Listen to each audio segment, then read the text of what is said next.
Hi hello everyone, আমরা এখন আমাদের বাড়ির কাছাকাছি চলে আসছি। আর এই যে দেখো আমাদের বাড়ি হচ্ছে ভাটি এলাকায়। আর এই যে দেখো নদী নৌকো, মানে কি বলবো, আমরা এখন ফেরি পার করে যাব গাড়ি নিয়ে।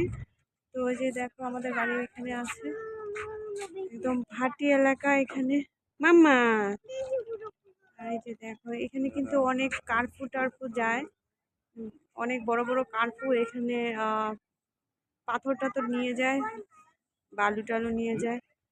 তো একদম এই নদীটার নাম হচ্ছে ধনু নদী, ধনু নদী, ঠিক আছে, অনেক বড়। আর ওই যে, আর এই যে রাস্তাগুলো এগুলো কিন্তু ডুবে যায়, এখন শুকনোর সময় রাস্তাগুলো ভাসে, পিচ রাস্তা থাকে, তো আমরা গাড়ি নিয়ে আসতে পারছি। আর এগুলো 6 মাস ডুবে যায়, আর 6 মাস মানে চলে, এই আর কি। মাম্মা তাকাও,